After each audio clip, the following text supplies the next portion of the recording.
What happens when unchecked privilege collides with unyielding resilience in the heart of a city that never sleeps? In the glittering chaos of New York City, 2025, where skyscrapers cast long shadows over forgotten neighborhoods, a 22-year-old waitress named Emily Harper is about to discover the answer. Her life is a daily grind, a relentless cycle of double shifts to keep her family afloat. For Ethan Caldwell, the 24-year-old heir to a multi-billion-dollar empire, life is an endless party, a curated spectacle of excess with no consequences. One fateful night, their worlds will crash in a moment of shocking cruelty, setting the stage for a story not of destruction, but of transformation. The spark of that collision, a plate of truffle carbonara turned weapon, will ignite a chain of events that challenges everything you think you know about power, dignity, and redemption. New York City in 2025 is a paradox of opulence and struggle. The skyline glitters with glass towers, housing tech moguls and finance tycoons, while below, in neighborhoods like Queens, families like Emily Harper's scrape by in cramped apartments, haunted by bills they can't pay. The city pulses with tension, amplified by social media platforms like X, where viral posts fuel outrage over the growing chasm between the ultra-rich and everyone else. Lumiere, a Michelin-starred restaurant in Manhattan's Flatiron district, is a microcosm of this divide. Its velvet-draped dining room, lit by chandeliers that cost more than a year's rent in Queens, is a playground for the elite, where reservations are as coveted as front-row seats at Fashion Week.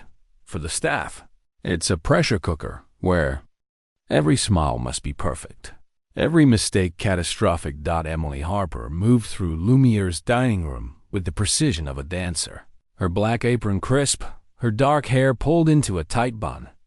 At 22, she wasn't here for passion, she was here for survival. Her life revolved around her mother, Susan, a part-time cleaner with calloused hands, and her younger brother, Noah, whose cystic fibrosis turned every breath into a battle. The experimental treatment that offered Noah a sliver of hope cost more than their family could dream of, even with insurance. Every tip Emily earned, every extra shift she begged for, went into a jar they called the Breathe Easy Fund, a grim reminder of their reality.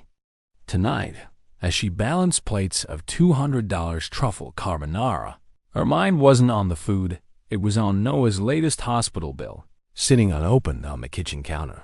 Across the dining room, Ethan Caldwell held court at the center table, a throne of entitlement. At 24, he was the sole heir to Caldwell Enterprises, a sprawling empire of real estate, tech startups, and private equity built by his father, Richard Caldwell. Ethan didn't see the empire. He saw the Perks penthouse parties in Tribeca, private jets to Miami Art Basel, and a social media presence that screamed wealth. His X-profile, with millions of followers, was a curated feed of yacht selfies and champagne toasts, each post racking up thousands of likes. Tonight, he was flanked by his usual entourage, Tyler Brooks, a trust fund hanger-on with a perpetual smirk, and Ava Reynolds, a fashion influencer whose loyalty was measured in designer handbags. The trio's laughter echoed through Lumiere, a performance for the other diners, who glanced over with envy or disdain. The sommelier looked at me like I ordered a Mountain Dew with this Chateau Margaux.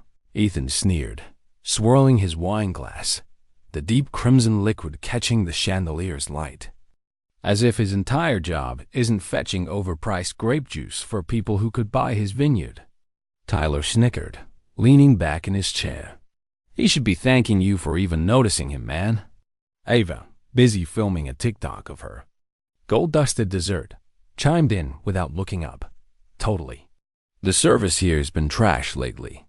They're lucky we even show up. Emily overheard as she approached their table, her face a mask of professional calm she'd perfected over 4 years at Lumiere. She knew their type customers who didn't want service, they wanted submission. She adjusted her posture, her Voice soft but clear. Is everything to your satisfaction this evening? Ethan didn't look at her.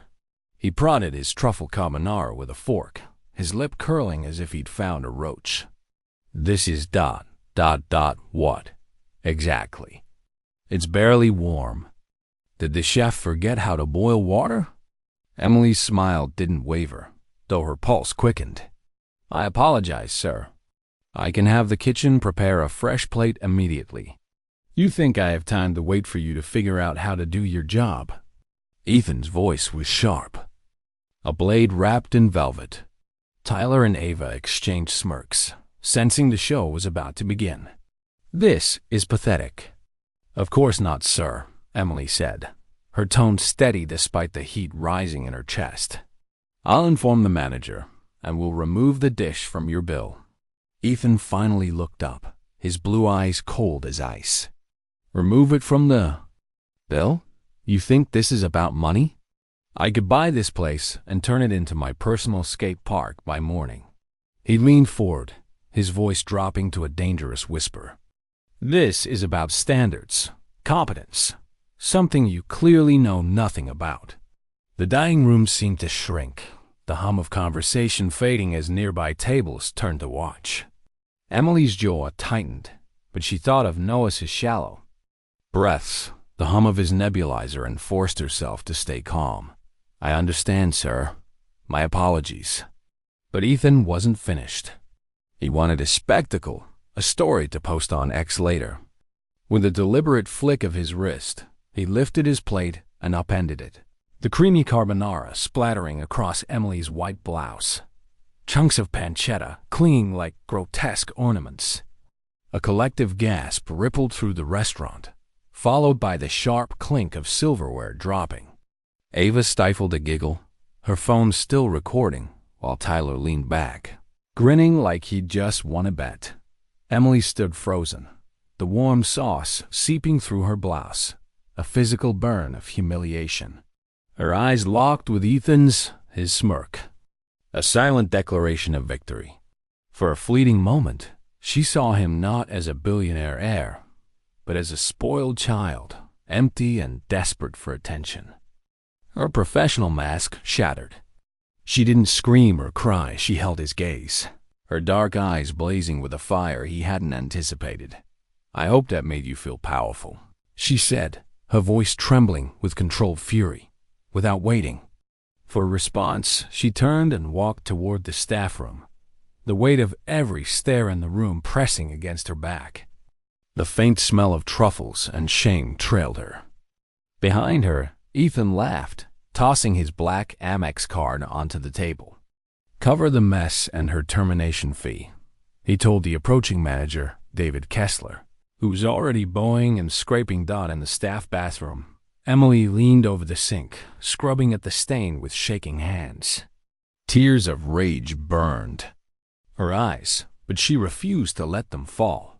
She thought of Noah, the Breathe Easy Fund, the hospital bill waiting at home. This wasn't just about her, it was about him. She couldn't break now. Unbeknownst to her, a busboy named Javier Morales had watched the entire scene from the kitchen door.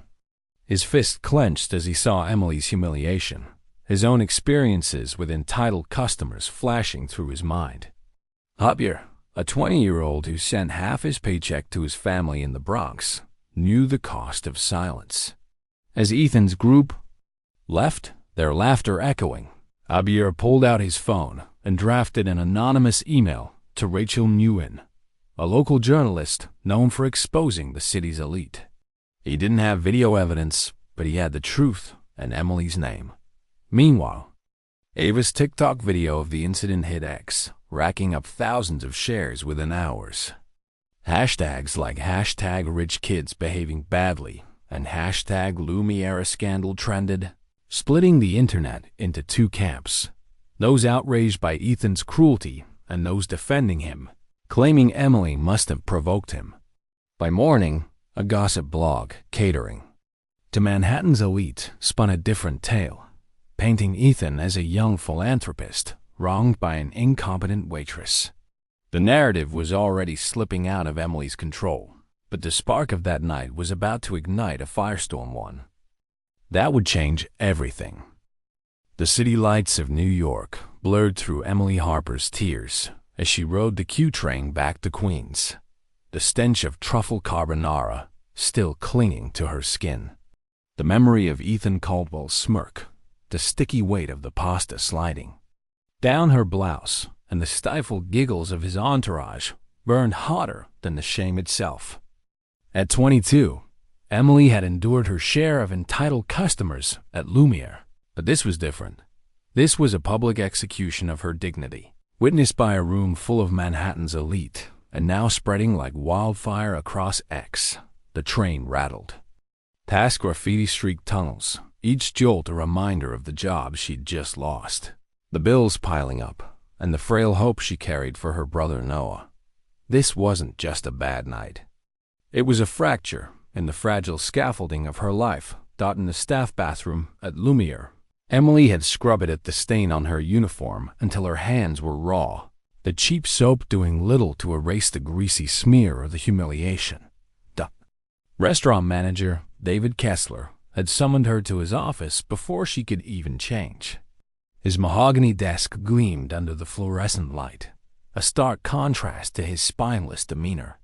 "Emily, we can't have incidents like this," he'd said, his eyes fixed on a non-existent speck of dust rather than her face. "The Caldwell account is critical to Lumiere. You provoked a high-profile guest." "Provoked?" Emily's voice cracked with disbelief. "He threw his dinner on me." "Your response was unprofessional," David countered, his tone clipped, final. "We have standards to uphold. It's best for all parties if we part ways. Here's your final paycheck. And a severance." He slid an envelope across the desk, $150, a pathetic gesture that felt more like hush money than compensation. Emily didn't argue. She knew the rules of high-end service. The customer wasn't just right. They were untouchable. Ethan Caldwell was a god in this world, and she was expendable. She stuffed the ruined uniform into her bag, a piece of evidence she couldn't bear to look at, and stepped into the cool October air of 2025. The city's pulse felt mocking taxes honking, billboards flashing ads for luxury watches she'd never afford. Her phone buzzed incessantly with notifications from X, where Ava Reynolds' video of the incident had exploded. The clip, edited to make Ethan look like the victim of a clumsy waitress, was racking up millions of views. Hashtags like #LumiEraScandal and #WaitressFail trended alongside cruel comments. Asterisk, she deserved it. Can't even serve pasta right, and spoiled brat got what was coming. A rival thread, #Justice for Emily, gained traction among service workers sharing their own stories of abuse, but it was drowned out by the louder, wealthier voices defending Ethan. The internet was a battlefield, and Emily was losing. The bus ride to her apartment in Astoria was torture. Each stop a reminder of her new reality. No job, no income, no way to keep Noah's treatment funded. The Breathe Easy Fund, a mason jar on their kitchen counter, held barely enough for a month's worth of his medications. Noah's cystic fibrosis was a relentless thief, stealing his breath and their family's future. Experimental treatments offered hope, but at a cost that mocked their modest means, $10,000 a month, even with partial insurance coverage. Emily's mother, Susan, worked as a part-time cleaner, her wages barely covering rent and utilities. Emily had been the family's lifeline, and now that line was severed, she pushed open the door to their cramped two-bedroom apartment, the familiar smell of antiseptic and Susan's lavender air freshener hitting her like a wave. The living room was a patchwork of thrift store furniture, a sagging couch, and a small TV that hadn't worked in months. On the wall, a framed photo of Noah at age 10, grinning at a Coney Island arcade, was a painful reminder of better days. Susan looked up from the kitchen table, where she was sorting Noah's medications with the precision of a pharmacist. Her face etched with worry lines, soft at the sight of Emily, then hardened as she noticed her daughter's tear-streaked cheeks. "Emily, you're home early," Susan said, her voice cautious. One look at Emily's rigid jaw and red-rimmed eyes told her everything. "Oh, honey, what happened?" The story poured out in a torrent of anger and shame. Emily recounted Ethan's sneers, the plate of pasta, the gasps of the diners, and David's cold dismissal. Susan's hands clenched the tablecloth, her knuckles white. That monster," she whispered, her voice trembling with a mother's protective fury. "How dare he treat you like that? After everything you do for us?" From the next room, a weak voice called out, You okay?" It was Noah, propped up in bed, his thin frame dwarfed by pillows and an oxygen concentrator humming beside him. His breathing was shallow, each word a labor. Emily wiped her eyes, forcing a smile before stepping into his room. The sight of him pale, fragile, but still with that stubborn spark in his eyes, crushed her. "Hey, champ," she said, her voice artificially bright. "Just a rough night. How you feeling?" "Tired," Noah said, managing a small grin. "Did you get any good tips for the jar?" Emily's heart splintered. She couldn't tell him she'd lost the job that was supposed to save him. "Yeah, a few," she lied, the words bitter on her tongue. "We're getting there, Noah, I promise." She sat by his bedside, holding his hand until he drifted off, the hum of the oxygen machine a cruel metronome. Back in the kitchen, Susan was staring at the stack of bills, her hands trembling. "We'll figure this out, Emily," she said, but her voice lacked conviction. "You don't have to carry this alone." But Emily felt the weight of it all, the jar, the bills, Noah's labored breaths. She opened her phone, scrolling through job listings on Indeed, but the market in 2025 New York was brutal. High-end restaurants demanded experience she had, but also connections she lacked. Entry-level jobs paid barely above minimum wage, not enough to cover Noah's treatment. The ex-posts about the incident kept popping up, a relentless reminder of her humiliation. One comment stood out. Asterisk. She should have known her place. You don't mess with the Caldwells. It was like thousands of times, a digital dagger to Vice. Her pride. Across the city, the incident was morphing into a distorted legend. Ava's TikTok had been reposted by a gossip blog called Manhattan Elite, which spun a tale of a rude waitress who'd provoked Ethan, a rising philanthropist. The post omitted the pasta, the cruelty, the truth. It was shared by Tyler Brooks, who added a laughing emoji, and retweeted by Ava, whose followers lapped it up. The narrative was being rewritten, and Emily was the villain. But not everyone bought the lie. Javier Morales, the busboy who'd witnessed Ethan's cruelty, couldn't shake the image of Emily's defiant eyes as she walked away. He'd worked at Lumiere for 2 years, sending money to his family in the Bronx, where his mother cared for his disabled sister. He knew the sting of being invisible to the rich.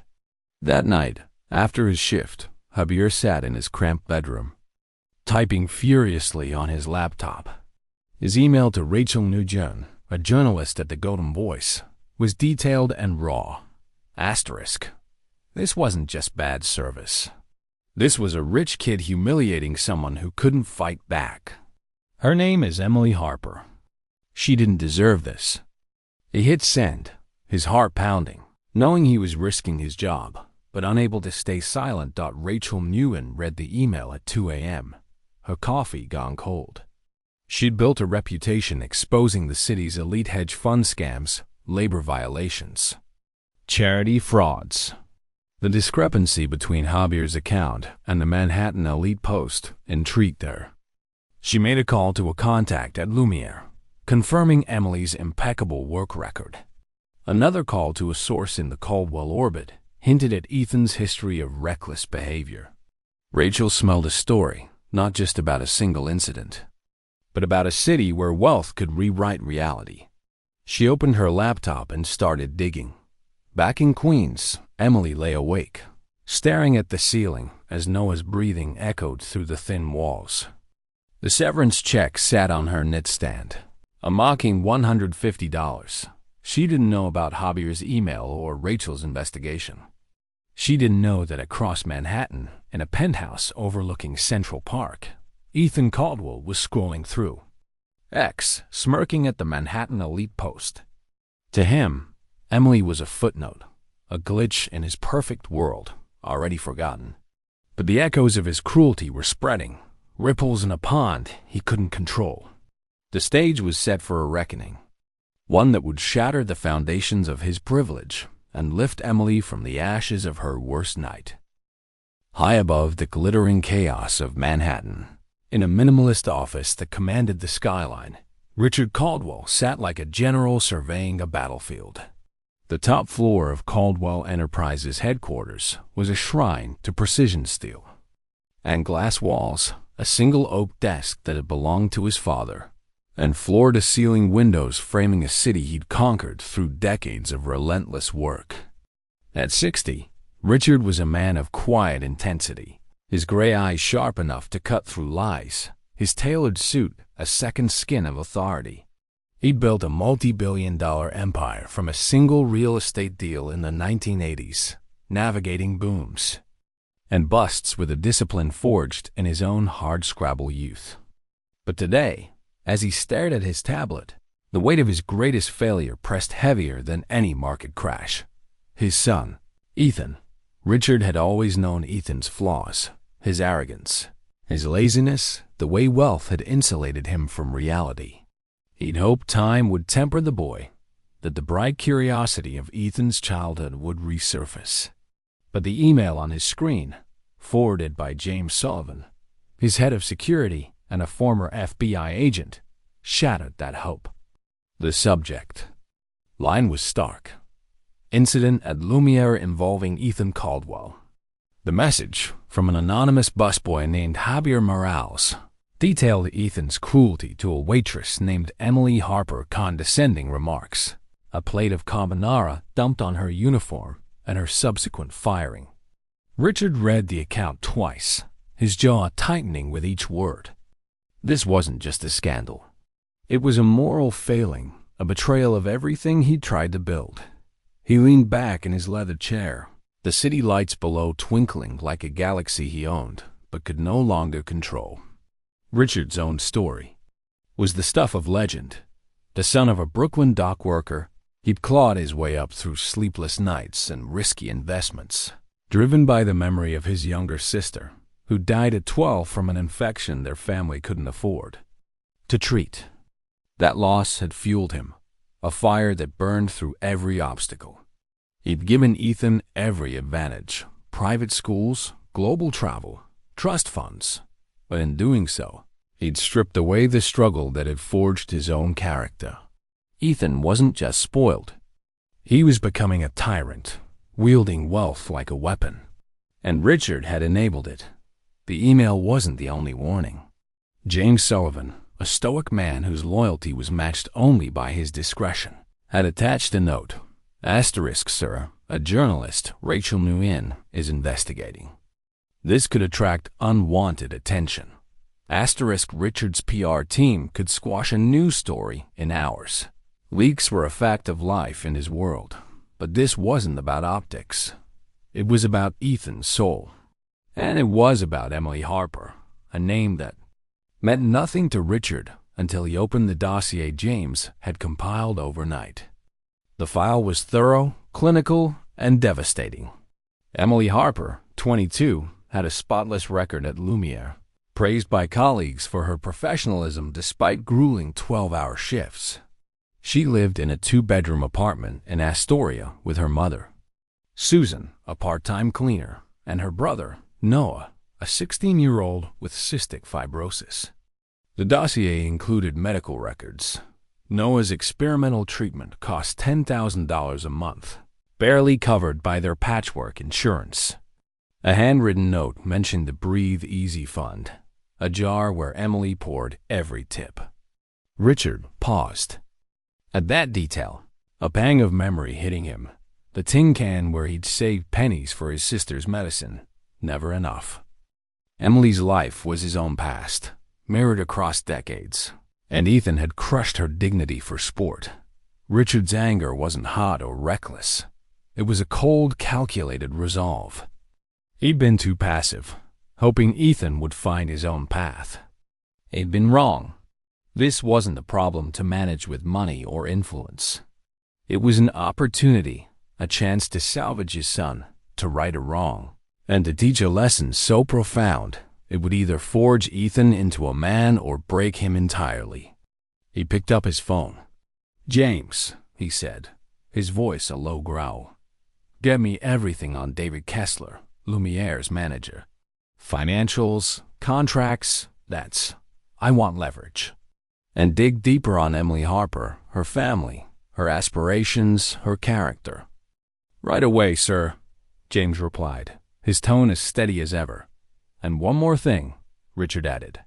"Find out what strings we can pull with Lumiere's parent company. I don't need to own the building, just make sure Kessler knows who's in charge." Consider it done. For the next hour, Richard sat in silence, staring at the city he'd mastered. A new plan was forming, audacious and ruthless. He thought of the Rolls-Royce Phantom he'd ordered for Ethan's 25th birthday, a $500,000 monument to unearned privilege sitting in a secure garage. It was meant to be a gift, but now it would be a tool. He opened the digital file on the car, its sleek lines gleaming in high resolution. Then he called James again. "Have the Phantom transferred to a new registration. The name is Emily Harper. Deliver it to my personal garage tonight." A pause crackled on the line. Even the unflappable James caught off guard. "Sir?" "You heard me," Richard said, his voice like steel. "And get me her address. I'm paying her a visit tomorrow morning." The next morning, Richard stepped out of his chauffeured Bentley and into the gritty reality of Astoria, Queens. The apartment building was a faded relic, its brick facade stained by years of neglect. The hallway smelled of mildew and cheap air freshener, a far cry from the polished marble of his world. He knocked on the door of apartment 3B, his presence as out of place as a lion in a pet shop. Susan Harper answered, her eyes widening at the sight of a man whose suit likely cost more than her annual rent. "Mrs. Harper," Richard said, his voice polite but firm. "I'm Richard Caldwell. I'm here to speak with your daughter, Emily." Susan, flustered, stepped aside. "Yes, come in." The apartment was small but clean, its walls adorned with family photos, a smiling Noah at a school fair, Susan in a nurse's aide uniform from years ago. Richard's gaze lingered on a photo of Emily and Noah laughing at a park, a rare moment of joy. Emily emerged from the kitchen, her face hardening with suspicion as she recognized the man from the society pages, the father of the monster who'd ruined her life. "What do you want?"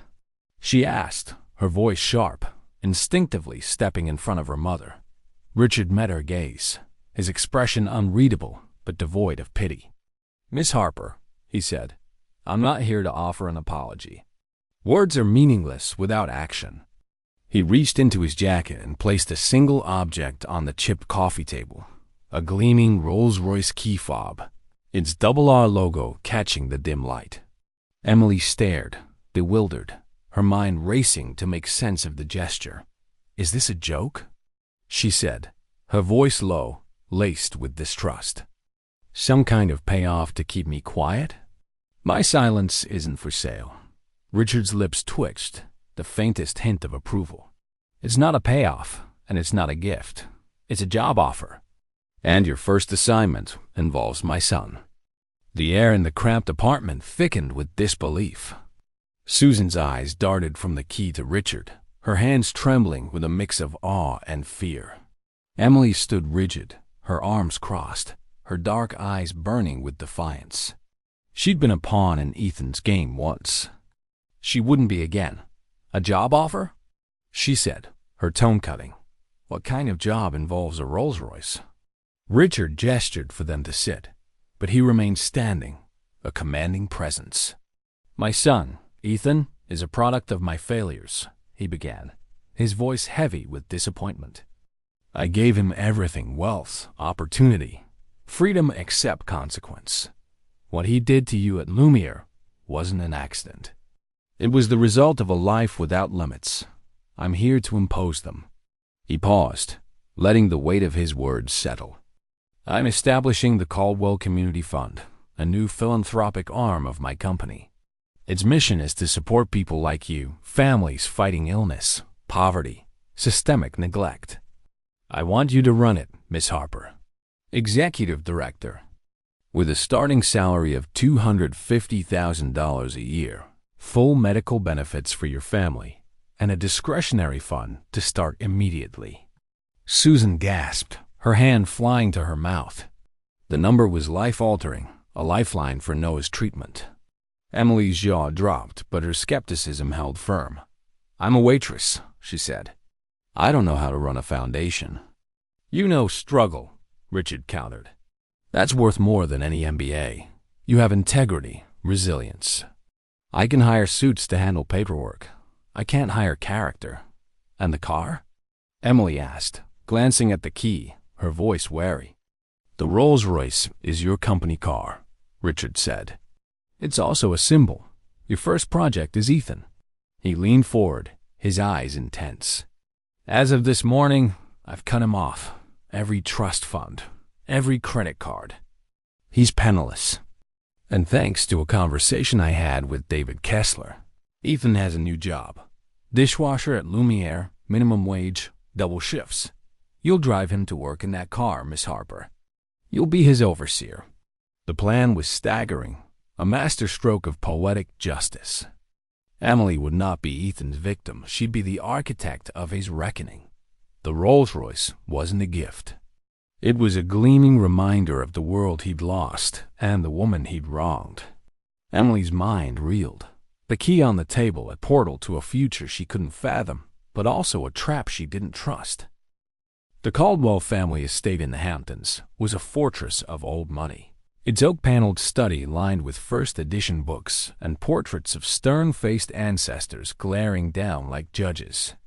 Ethan Caldwell stood in the center of the room, his usual swagger faltering under the weight of his father's gaze. Richard Caldwell wasn't seated behind his desk as he usually was during their rare confrontations.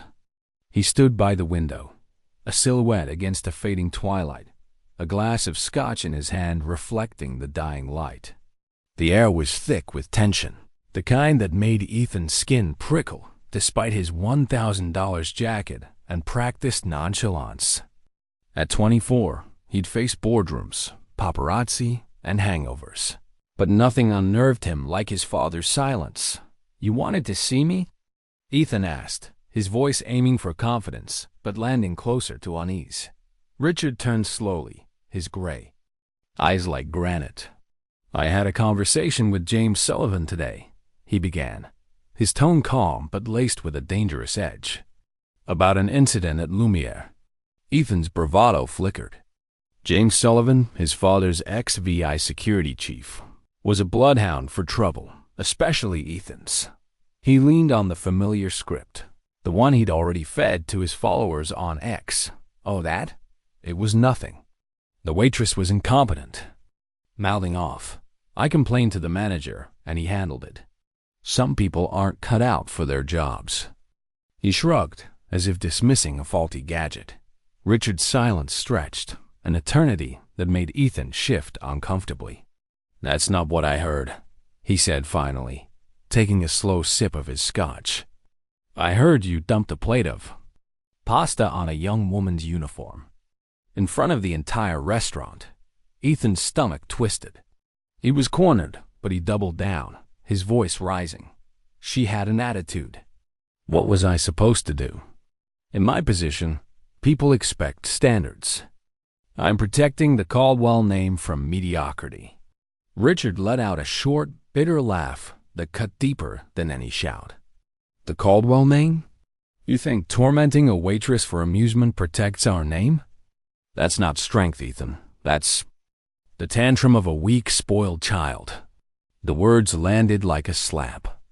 Ethan opened his mouth to protest, but Richard's voice rolled over him like thunder. You've never known real pressure. Not once in your pampered life. Real pressure is choosing between rent and medicine for a sick sibling. The waitress, her name is Emily Harper, has a brother with cystic fibrosis. Her job at Lumiere, the one you got her fired from, was keeping him alive. You didn't just ruin her night, Ethan. You spat in the face of someone with more courage in one shift than you've shown in your entire life. Ethan was speechless, his mind scrambling for a defense, but finding none. His father stepped closer, his eyes blazing. Get out, he said, his voice a deadly whisper. I can't look at you right now. Go back to your penthouse. We'll speak when I decide. Defeated, Ethan stumbled out of the study, the weight of his father's contempt crushing him. He drove back to Manhattan in his Porsche, the city lights blurring not from tears, but from a sickening knot in his gut. For the first time, a crack appeared in the armor of his entitlement. He didn't know what was coming, but he felt it, a storm he couldn't outrun. The next morning, Ethan woke to a nightmare. His phone was dead, his carrier account deactivated. His credit cards declined. His ex account, flooded with mocking comments under hashtag Lumiere scandal, was inaccessible, his login mysteriously blocked. A text from James Sullivan was his only clue. Asterisk report to Lumiere at 7 a.m. Ask for David Kessler. Dress appropriately. Asterisk. Ethan laughed, a harsh, incredulous sound.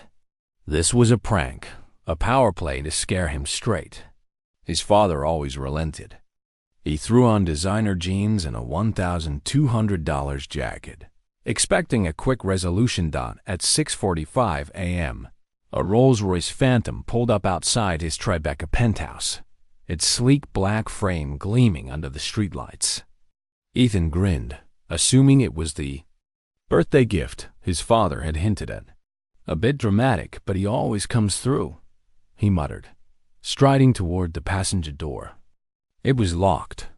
He frowned, then froze as the driver's window lowered, revealing Emily Harper in the driver's seat, her expression cool and professional, dressed not in a waitress's apron, but a tailored black pantsuit. What the hell are you doing in my car? Ethan sputtered, his face reddening. This isn't your car, Emily said calmly. It's mine. Company car. Get in the back. We're late for your first day of work. Work? Ethan laughed again, but it was hollow. I'm not going to work. I'm going to see my father and sort this out. Your father isn't seeing you, Emily replied, glancing at her watch.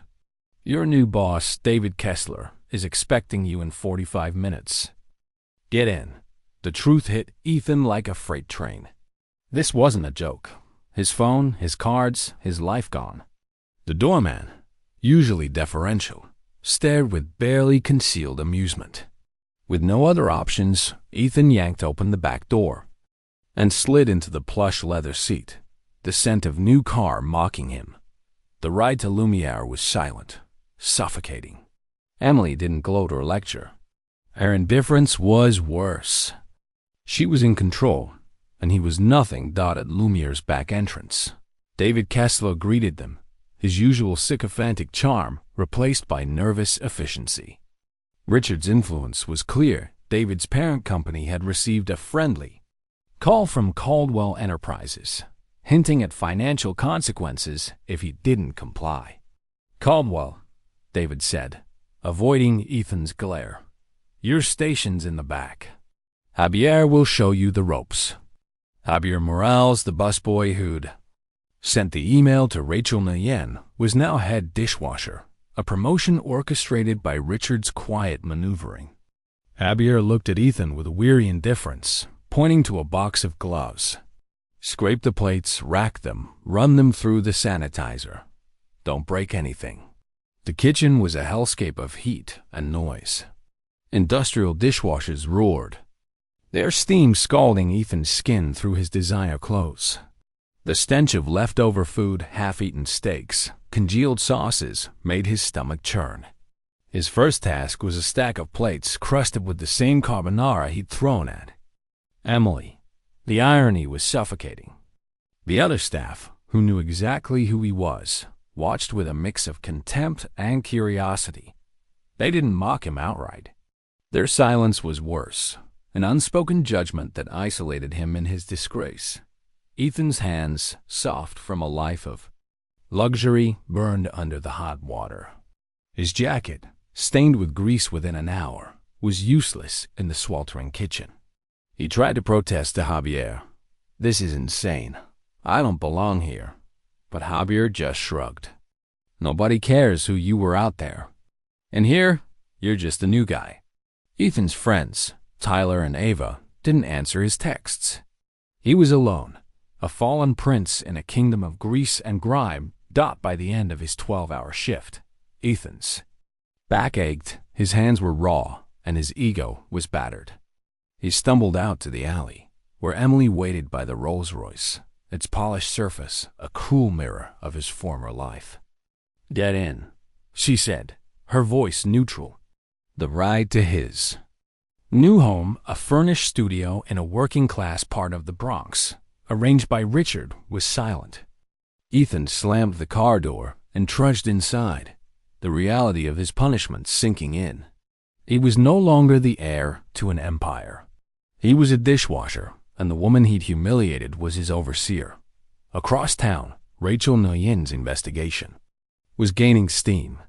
She'd confirmed Javier's account with another Lumiere staffer and uncovered Ethan's history of reckless behavior, bar fights swept under the rug, a total Maserati blamed on a friend. She also learned about Emily's firing and the Breathe Easy Fund. The story was bigger than one night. It was about a city where wealth could erase accountability. Rachel's fingers flew over her keyboard, drafting a piece for Asterisk, the Godum. Voice: the cost of privilege, a waitress's dignity, and a billionaire's reckoning. She didn't know about Richard's plan, but her work was about to amplify its impact. Ethan, alone in his bare apartment, stared at a single light bulb flickering above a stained mattress.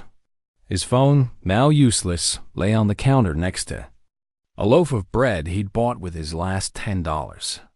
The world he'd known, penthouse parties, private jets, ex-followers, had vanished. For the first time, he felt the weight of consequence, a force as unforgiving as the city itself. And somewhere in Queens, Emily Harper was staring at the Rolls-Royce key, wondering if she'd made a deal with the devil or a chance to change everything. The Manhattan skyline shimmered through the glass walls of the Caldwell Community Fund's office, a sleek space on the 40th floor of Flatiron District Tower. Emily Harper sat at a conference table, her hands steady despite the nervous energy coursing through her. Gone was the stained apron of Lumiere. In its place was a tailored black blazer, purchased with an advance from Richard Caldwell. At 22, she'd never imagined herself in a room like this: polished oak, touchscreen monitors, and a view that made Queens feel like another planet. But this wasn't a dream. It was her new reality as executive director of a foundation tasked with changing lives, starting with her own. The Rolls-Royce key in her pocket felt like a talisman, heavy with possibility and danger. Emily wasn't just rebuilding her life. She was rewriting it, one bold decision at a time. The past week had been a whirlwind. After Richard's visit to her Astoria apartment, Emily had accepted his offer, not out of trust, but necessity. The $250,000 salary and full medical benefits for her family meant Noah could see top specialists. His cystic fibrosis treatment no longer a distant hope. The Breathe Easy Fund, once a jar of crumpled bills, was now obsolete, replaced by a future where her brother could breathe easier. But the job came with a catch: overseeing Ethan Caldwell, the man who'd humiliated her as he scrubbed dishes at Lumiere. Every morning, she drove the Rolls-Royce Phantom to his dingy Bronx studio, her silence a wall between them. She didn't gloat or lecture. She had bigger battles to fight. The Caldwell Community Fund was Richard's vision, but Emily's mission. Its goal was to support New Yorkers falling through the cracks, families crushed by medical debt, tenants facing eviction, kids in underfunded schools. In 2025, New York's housing crisis was at a boiling point, with rents soaring and affordable units vanishing. Community centers were stretched thin, and food banks couldn't keep up with demand. Emily's first task was to allocate $10 million in seed funding to local initiatives, from legal aid clinics to daycare programs. She had no formal training, no Ivy League degree, but she had something rarer, a bone-deep understanding of struggle. Every decision she made was shaped by the memory of Noah's labored breathing and her mother's weary hands. Her first day in the office was a trial by fire. The staff, a mix of seasoned nonprofit veterans and polished MBAs, eyed her with skepticism. To them, Emily was an anomaly, a waitress plucked from obscurity by a billionaire's whim. At her first meeting, a consultant named Claire Donovan, with a Harvard degree and a clipped tone, questioned her credentials. "Miss Harper," Claire said, her smile thin, "how do you plan to prioritize funding without experience in resource allocation?" Emily met Claire's gaze, her voice steady. "I've spent years allocating every dollar I earned to keep my brother alive. I know what it means to make impossible choices." "That's my experience." The room fell silent, and Claire's smile faltered. Emily didn't need to win them over with charm. She'd do it with results. Her days were a blur of meetings, proposals, and site visits. She toured a crumbling daycare in the South Bronx, where single mothers begged for more slots. She met with a legal aid group fighting evictions in Bed-Stuy, their office overflowing with desperate tenants. Each story hit her like a punch, echoing her own years of scraping by. She worked 14-hour days, poring over budgets with a ferocity that surprised even herself. Richard had provided a team of advisors, but Emily insisted on leading. She wasn't here to be a figurehead. She was here to build something real. One afternoon, she stood before a room of potential donors, real estate moguls, tech entrepreneurs, and philanthropists who'd never known hunger. Her presentation was simple but powerful. A plan to fund a network of community centers offering job training, childcare, and medical screenings. "This isn't charity," she said, her voice clear, her eyes scanning the room. "It's justice. It's giving people a chance to stand up, not a handout to stay down." The donors, accustomed to polished pitches, leaned forward, captivated. By the end, she'd secured $5 million in pledges. A victory that left Claire Donovan visibly stunned. But not everyone was impressed. Social media, particularly X, was a double-edged sword. The hashtag #LumiEra scandal had faded, but Emily's sudden rise sparked new rumors. A thread posted by an anonymous account, likely tied to Ethan's old circle, called her Caldwell's puppet, suggesting she'd been bought to stay silent. The comments stung, but Emily ignored them, focusing on her work. She knew the truth. This wasn't about Ethan or his father. It was about Noah, Susan, and the thousands of New Yorkers like them. Her routine with Ethan was mechanical, a daily ritual of quiet power. Each morning, she pulled up to his Bronx studio in the Rolls-Royce, its gleaming exterior a stark contrast to the cracked pavement. Ethan, his designer clothes replaced by thrift store finds, climbed into the back seat without a word. The drive to Lumiere was silent, the hum of the engine filling the void. Emily didn't speak to him unless necessary, maintaining a professional distance that was more punishing than any insult. She wasn't his enemy, she was his reality check. One evening, as she waited outside Lumiere, Javier Morales approached. The busboy turned head dishwasher, had become an unexpected ally, his quiet strength a mirror to her own. "He's struggling," Javier said, nodding toward the kitchen where Ethan was finishing his shift. "Not just with the work, with himself." Emily glanced at the restaurant's back door, where Ethan would soon emerge, sweaty and defeated. "He brought this on himself," she said, her tone flat but not cruel. Javier nodded. "True, but I saw his face today when one of the cooks dropped a tray. He didn't laugh or sneer. He just looked away, like he was ashamed." Emily didn't respond, but Javier's words lingered. She didn't care about Ethan's feelings. She couldn't afford to. Her focus was on the foundation, on Noah, on the life she was building from the ashes of her worst night. Yet a small part of her wondered if Richard's plan was working, if the spoiled heir could be cracked open to reveal something human. At home, the changes were tangible.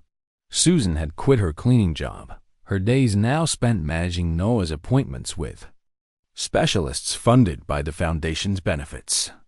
Noah, looking healthier than he had in years, was back at school, his oxygen concentrator less intrusive thanks to new equipment. The family had moved to a modest but comfortable apartment in a safer part of Queens, with enough space for Noah to have his own room. One night, as Emily helped Susan unpack boxes, her mother squeezed her hand. "I'm so proud of you," Susan said, tears in her eyes. "But are you sure about this? Working for that man? Dealing with his son?" Emily looked at the Rolls-Royce key on the counter, its weight a constant reminder of the deal she'd made. "It's not about them, Mom," she said. "It's about us, and everyone else who's been invisible." But the pressure was mounting. Rachel Nguyen's investigation at the Golden Voice was gaining traction, with sources confirming Ethan's history of entitlement and Lumiere's pattern of favoring wealthy clients. A draft of her article, shared with an editor, hinted at a deeper story. Asterisk, what happens when a billionaire's son faces consequences and a waitress becomes his judge?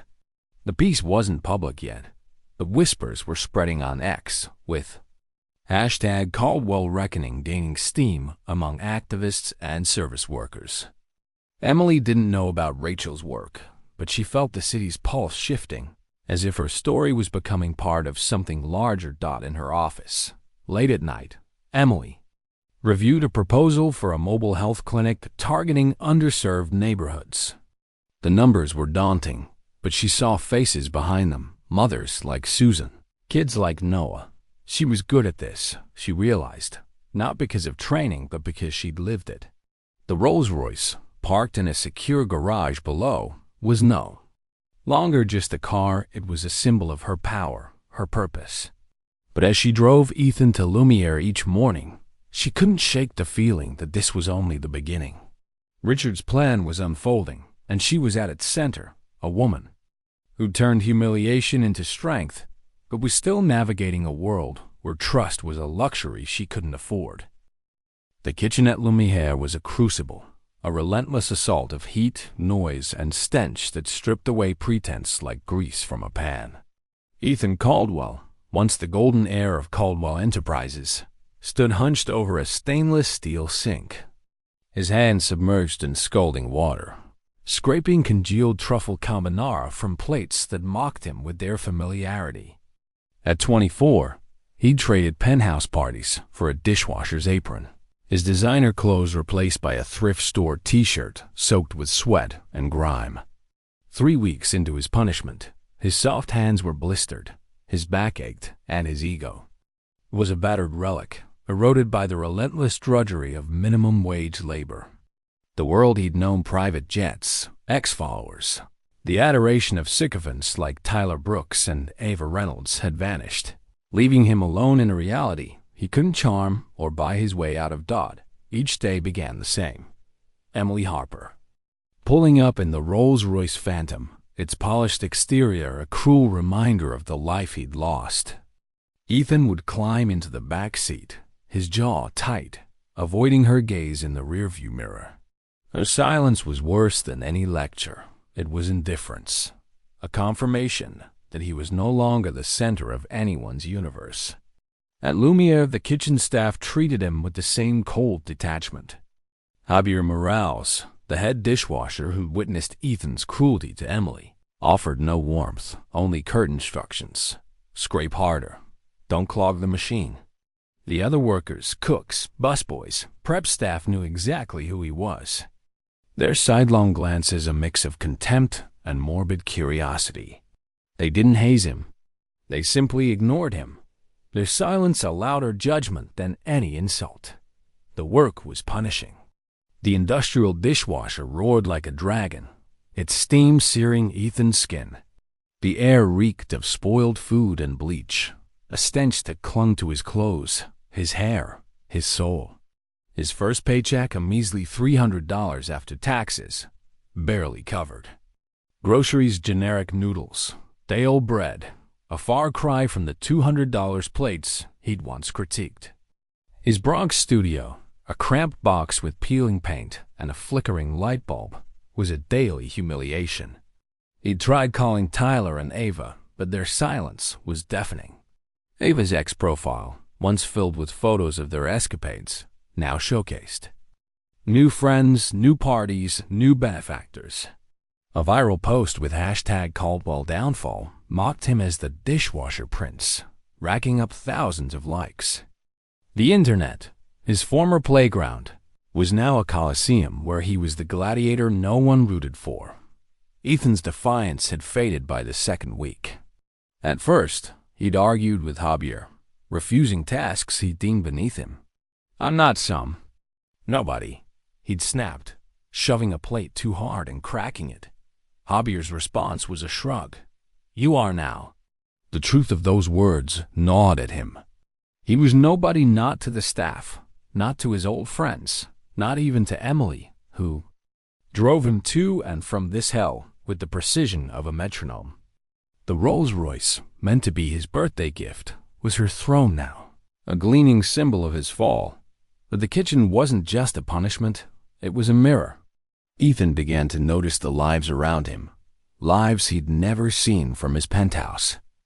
Perch, Javier, who left each shift to catch a bus to his second job in a warehouse, sent every spare dollar to his family in the Bronx.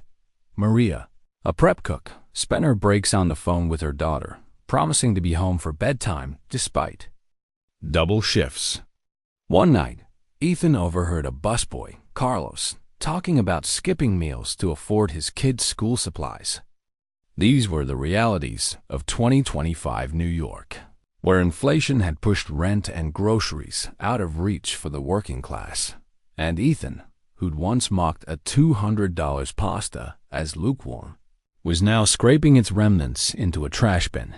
The isolation was crushing. Ethan had always been surrounded by friends, followers, flattery. Now he was invisible, a ghost in a kitchen that didn't care about his last name. His hands, once manicured, were calloused, the blisters hardening into a new kind of toughness. His arrogance, sandblasted by the grind, began to crack, revealing something raw and unfamiliar: shame. He saw himself in every plate he scrubbed, every sneer he'd thrown at Emily that night at Lumiere. The memory of her defiant eyes, burning through his smirk, haunted him. She hadn't been a person to him, then just a prop in his performance.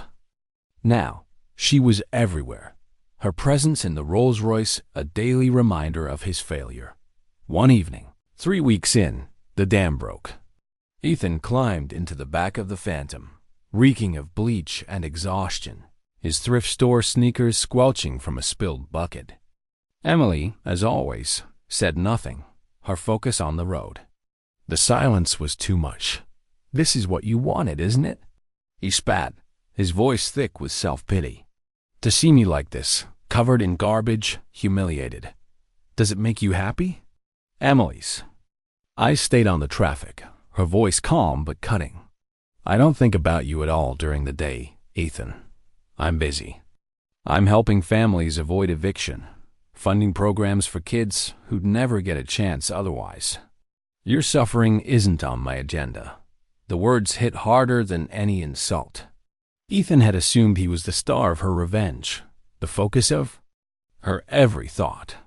To learn he was a footnote, a tedious task she managed between real work, was devastating. He sank back into the seat, the fight draining out of him. For the first time, he saw the chasm of his own emptiness. He wasn't the sun around which the world revolved. He was a speck, insignificant in the face of Emily's purpose and the kitchen's relentless reality. The breaking wasn't a single moment, but a slow erosion. It came in glimpses, Javier's tired eyes as he boarded the bus to his second job. Maria's quiet pride when she showed Ethan a photo of her daughter in a new school uniform, bought with overtime pay.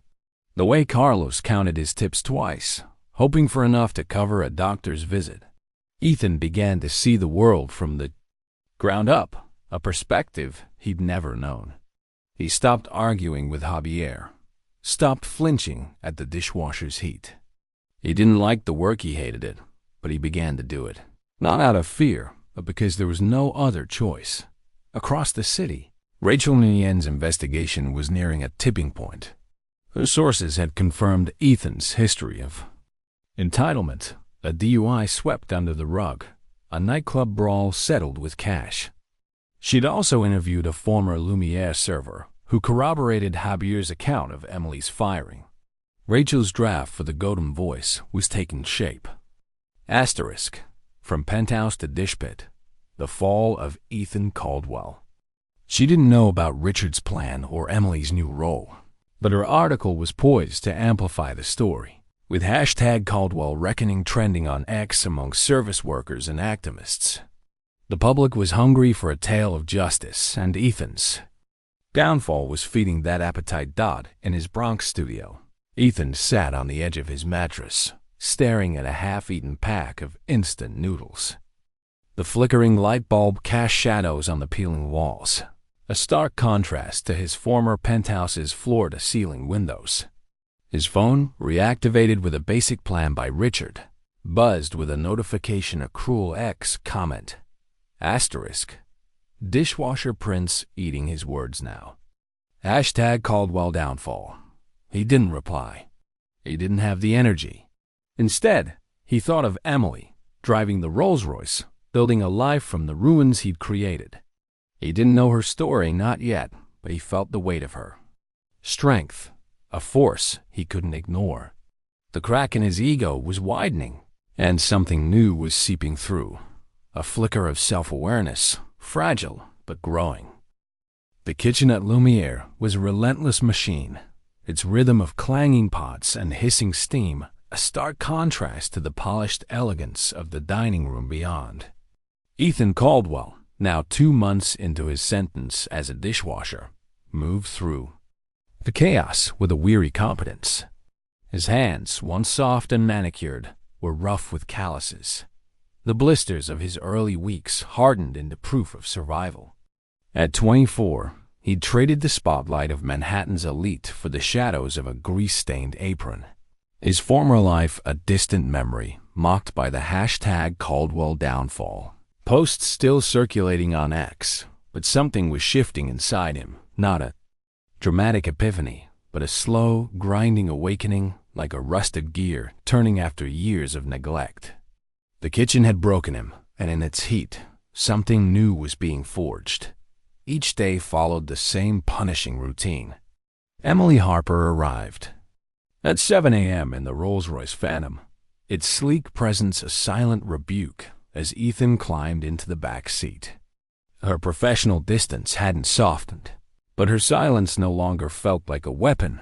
It was simply the absence of judgment, a space where Ethan's own thoughts grew louder. At Lumiere, the staff's initial contempt had settled into indifference. Javier Morales, the head dishwasher, offered curt nods instead of instructions. A sign Ethan was no longer a complete liability. But he was still invisible, a nobody in a world that once revolved around him. The work scraping plates, wrestling with the industrial dishwasher's scalding jets, remained brutal, but Ethan no longer fought it. He did it not out of pride, but because it was all he had. The kitchen had become a classroom, its lessons harsh but undeniable. Ethan saw the lives he'd once ignored. Javier's second job to support his disabled sister, Maria's quiet sacrifices for her daughters, Future. Carlos's struggle to afford basic necessities in a 2025 New York where inflation had turned groceries into luxuries. These weren't abstract stories. They were the people who worked beside him, their resilience a mirror to his own shallowness. The memory of throwing pasta on Emily haunted him, not just for her defiance, but for what it revealed about him. A man who'd used power to wound, not build. The turning point came on a rainy Tuesday, unremarkable except for its weight. A new busboy, a nervous 17-year-old named Miguel, was on his first shift, his hands trembling as he carried a tray of wine glasses through the slick kitchen. A wet spot on the floor, unnoticed in the rush sent the tray crashing down, shards exploding across the tiles. The kitchen froze, all eyes on Miguel as David Kessler, the manager, stormed in, his face red with irritation. Kessler, who'd cowered under Richard Caldwell's influence to hire Ethan, reverted to his default cruelty when unchecked. "You idiot," he barked, looming over Miguel. "Do you know how much those cost? That's coming out of your pay." Miguel flinched, his eyes welling with tears, his apology barely audible. Ethan, standing by the dishpit, felt a surge of something unfamiliar, not anger at Kessler, but at himself. He saw his own cruelty reflected in the manager's words, the same casual venom he'd wielded against Emily. Without thinking, he stepped forward, placing himself between Kessler and the boy. "It was an accident," he said, his voice quiet but firm. "Leave him alone." The kitchen went silent, the clatter of pots replaced by stunned stares. Ethan Caldwell, the fallen heir, was defending a busboy. Kessler blinked, caught off guard. "It was a wet spot on the floor," Ethan continued, meeting the manager's gaze. "Could have happened to anyone. You need better mats back here. It's a safety hazard." He turned to Miguel, his tone softening. "Don't worry, we'll clean it up." He grabbed the broom and dustpan, kneeling to sweep the glass, and Miguel, wide-eyed with gratitude, joined him. The moment was small but seismic. For the first time, Ethan wasn't acting for attention or approval. He was acting because it was right. Javier, watching from the dish pit, raised an eyebrow but said nothing. Maria, peeling onions nearby, gave Ethan a faint nod, the first sign of acknowledgement he'd received. The kitchen resumed its rhythm, but something had shifted. Ethan felt it a flicker of purpose, fragile but real. That evening, Emily waited outside Lumiere in the Rolls-Royce, the rain streaking its polished surface. Javier had texted her about the incident, a brief message. Asterisk, he stood up for the kid. Didn't expect that. Asterisk, as Ethan climbed into the back seat, his clothes damp and reeking of bleach. Emily glanced at him in the rearview mirror. "I heard what you did today," she said, her voice neutral but with a new weight. It was the first time she'd initiated a personal conversation in weeks. Ethan shrugged, staring out the window at the blurred city. "He's just a kid."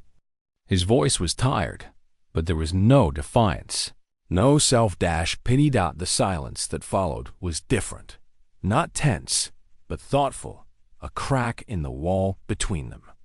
Emily drove on, her mind on the foundation, but Javier's words lingered.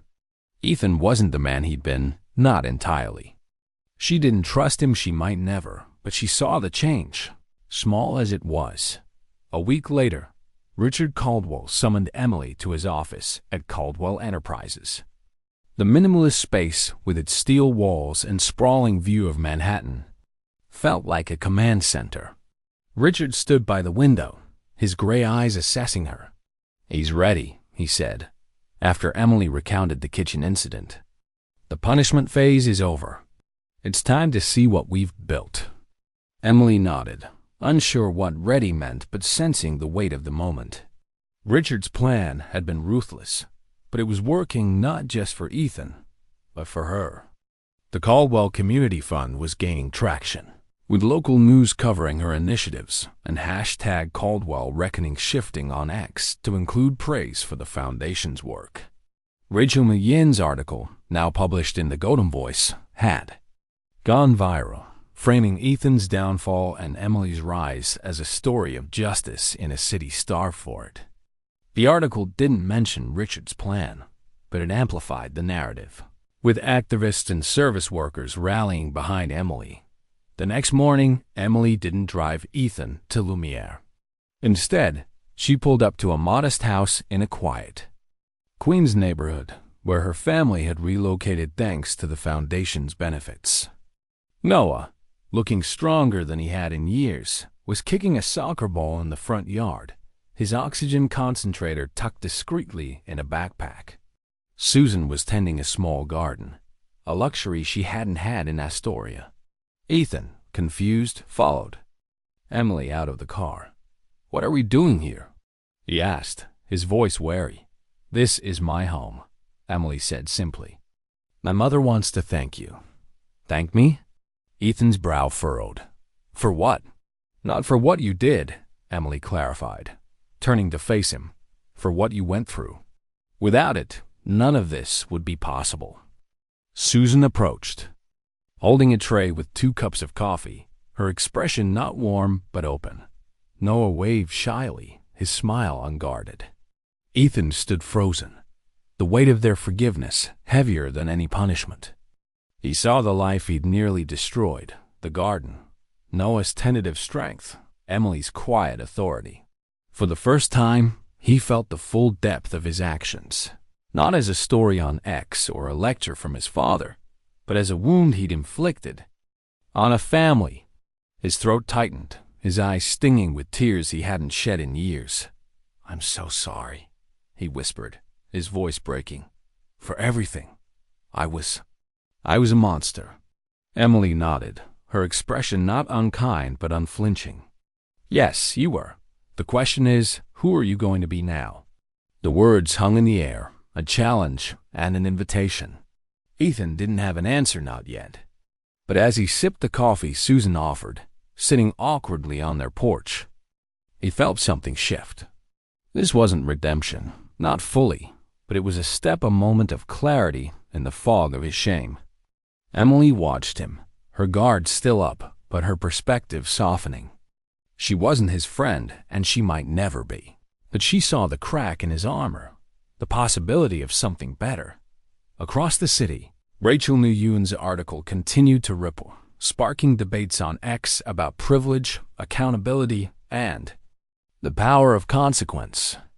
The Caldwell Community Fund was now a beacon for activists, with Emily's name mentioned alongside calls for systemic change. Ethan's journey was far from over, but this moment standing in a Queens front yard, facing the family he'd wronged, was the pivot point.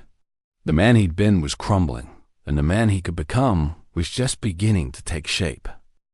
The New York skyline glowed under a late summer sunset, its towers casting long shadows over a city that thrived on reinvention. Nearly a year had passed since the night at Lumiere, when Ethan Caldwell's cruelty shattered Emily Harper's world, sparking a chain of events that rewrote both their lives. The Caldwell Community Fund, now a beacon of hope in a city grappling with inequality, stood as Emily's monument to resilience. Ethan, no longer the heir who'd mocked her, was carving a new path, not with wealth, but with purpose. Their story wasn't a fairy tale. There was no romance, no neat resolution, but it was a testament to the raw, painful power of consequence and the possibility of redemption. Emily stood at the helm of the foundation, her office a hub of activity. The Caldwell Community Fund had become a force in New York's social justice landscape, funding daycare centers, legal aid clinics, and mobile health units for underserved neighborhoods. In 2025, with rent prices soaring and healthcare costs crushing families, her work was a lifeline. She'd secured partnerships with local governments and grassroots organizations, her initiatives praised in the Golden Voice and trending on X under #CaldwellCommunity. Rachel Nguyen's article, Asterisk, From Penthouse to Dishpit, The Fall and Rise of Two Lives, Asterisk had gone viral, framing Emily as a symbol of empowerment and Ethan as a cautionary tale. The public didn't know the full scope of Richard Caldwell's plan, but they saw its impact. A waitress who'd turned humiliation into leadership, and a billionaire's son who'd learned to listen. Emily's life had transformed. Her family's new home in Queens was modest but warm, with a backyard where Noah, now 17 and stronger, thanks to fully funded treatments, played soccer with friends. Susan, free from her cleaning job, volunteered at a community center, her smile no longer strained by worry. Emily's days were long, filled with meetings and site visits, but they were hers built on her terms, not the whims of entitled diners. The Rolls-Royce Phantom, her company car, was a symbol of her authority, parked outside her office like a quiet declaration of victory. She was no longer invisible. Ethan's journey was less triumphant, but no less profound. Richard had reinstated a modest allowance, enough to live without washing dishes, but Ethan didn't return to his old life. The penthouse parties, the private jets, the ex-followers, they held no allure now. Instead, he enrolled in night classes at a Brooklyn community college, studying urban planning and social work. His evenings were spent volunteering at a shelter, funded by Emily's foundation, serving meals to families who reminded him of the kitchen staff he'd once ignored. His hands, still calloused from Lumiere, now carried trays of food for strangers, each act a small repayment for the arrogance he'd wielded. He and Emily weren't friends.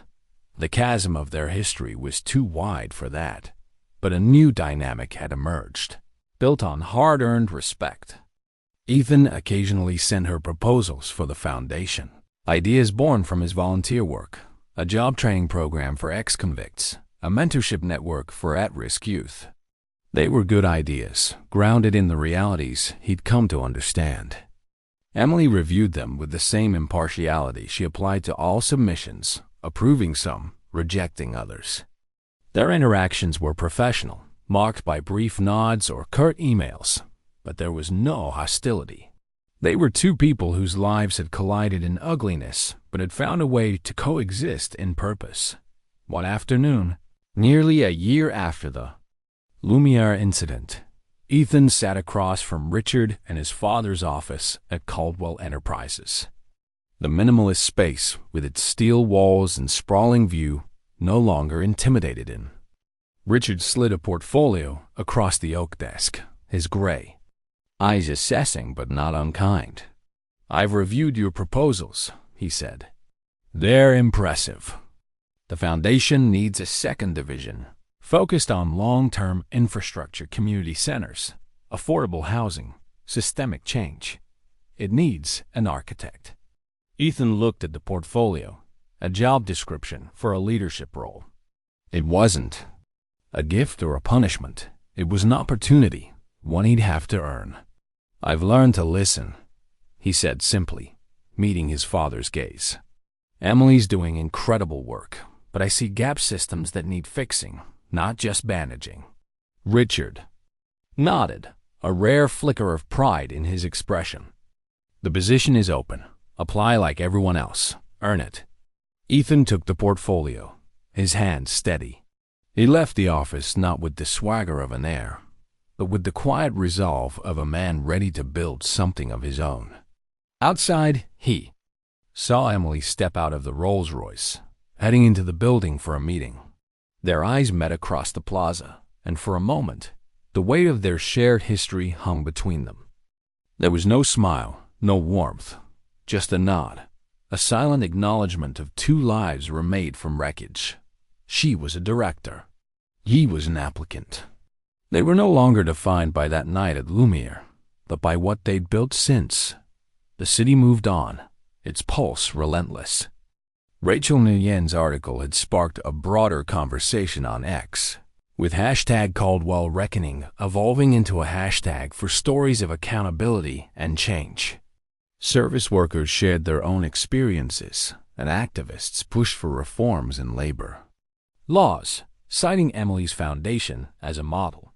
The Caldwell Community Fund grew, its impact felt in every borough, from the South Bronx to Bed-Stuy. Ethan and Emily, once opposites in a cruel collision, had become unlikely partners in a larger story, one of consequence, resilience, and the hard-won power of starting over. This story isn't a fairy tale where the villain becomes a hero or the heroine finds love. It's a raw, human exploration of accountability and transformation, set against the stark realities of 2025 America. Emily Harper's journey shows us that strength isn't born from privilege but from adversity. Her ability to turn humiliation into purpose is a testament to the resilience of those society overlooks. Ethan Caldwell's arc, painful and imperfect, reminds us that change is possible, but only through confronting the consequences of our actions. Richard Caldwell's audacious plan, while extreme, underscores a universal truth. True growth requires sacrifice, not just for the individual, but for those who enable them. The story's power lies in its refusal to simplify. Emily doesn't forgive Ethan easily, nor does she need to. Their relationship isn't romantic or redemptive. It's grounded in mutual respect, earned through struggle. In a world divided by wealth and amplified by social media, their paths converge on a shared truth. Dignity isn't given, it's built. This narrative challenges us to ask, can we change when faced with our flaws? Can we lift others up without tearing them down? These questions resonate in a society grappling with inequality, where every X-post or viral story can spark justice or division. What do you think? Was Richard's punishment too harsh, or was it the wake-up call Ethan needed? Could you rise from your worst moment like Emily did? Share your thoughts in the comments below, and if this story moved you, hit the like button and share it with someone who needs to hear it. For more true-life dramas that explore the depths of human nature, subscribe to Legacy Stories on YouTube. Join our community to discover narratives that challenge, inspire, and remind us of the power of second chances. Thank you for being part of this journey.